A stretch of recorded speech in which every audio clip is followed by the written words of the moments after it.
Hacker আপনাকে call বা message করলে আপনি নিজেই ধরে ফেলতে পারবেন।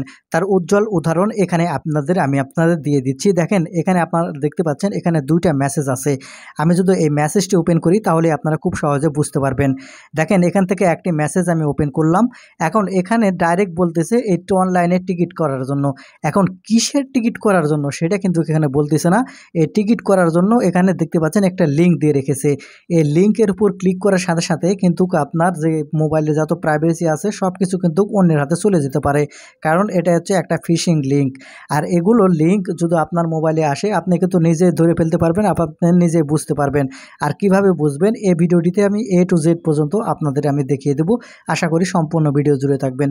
তো মূল ভিডিওতে যাওয়ার আগে ছোট্ট একটা রিকোয়েস্ট করবো, শুধু ভিডিওটিতে একটি লাইক দিয়ে দেবেন আর ভিডিওটি শেয়ার করে রাখবেন। তাহলে চলুন সম্পূর্ণ ভিডিওটি মনোযোগ সহকারে দেখতে থাকুন। হ্যাকার আপনাকে কল বা মেসেজ করলে আপনি কিভাবে ধরবেন। প্রথমে আমি আপনাদের দেখাবো কল করলে আপনারা কিভাবে দেখবেন। সেজন্য এখান থেকে সর্বপ্রথম আপনাদের ফোনের ডায়াল প্যাডটি ওপেন করবেন। ডায়াল প্যাড ওপেন করলে আপনাকে এরকম ইন্টারফেসে নিয়ে আসবে।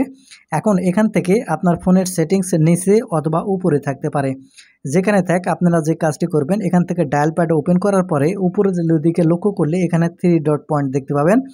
আপনার ফোনের নিচেও থাকতে পারে, যেখানে থাক এখান থেকে এই 3 ডট পয়েন্টের উপর ক্লিক করবেন। 3 ডট পয়েন্টের উপর ক্লিক করার পরে এখান থেকে আপনারা যে সেটিংস অপশানটি দেখতে পাবেন, এখন এখান থেকে আপনি সেটিংস অপশানের উপর ক্লিক করবেন। যখন সেটিংস অপশানের উপর ক্লিক করবেন এরকম ইন্টারফেসে নিয়ে আসবে। আপনারা প্রথমে একটি অপশান দেখতে পাবেন কলার আইডি অ্যান্ড স্প্যাম কল। আপনি এখন এখান থেকে প্রথমে এই অপশানটি ওপেন করবেন। ওপেন করলে প্রথমে এখানে আপনারা দেখতে পাবেন see is caller ID and spam call. এখানে দেখেন একটা অ্যানেবল বাটন আছে। এই অ্যানেবল বাটনটি আমি এখান থেকে অন করে রেখেছি। আপনারা যে কাজটি করবেন এখান থেকে এই অ্যানেবল বাটনটি অবশ্যই এখান থেকে অন করে রাখবেন। এটা অন করে হয়ে গেলে তাহলে নিচে আপনারা দেখতে পাবেন ফিল্টার স্প্যাম কল। এর ডান পাশেও একটা অ্যানেবল বাটন আছে। আপনারা দেখতে পাচ্ছেন এখান থেকে এই অ্যানেবল বাটনটা আমি অন করে রেখেছি। আপনারাও জাস্ট এখান থেকে অন করে রাখবেন। তাহলে এই কলগুলো ফিল্টার করে আপনাকে শো করবে কোনটা স্প্যাম কল। এটা গেল স্প্যাম কল কিভাবে বুঝবেন বা হ্যাকার কল করেছে কিভাবে সেটা বুঝবেন।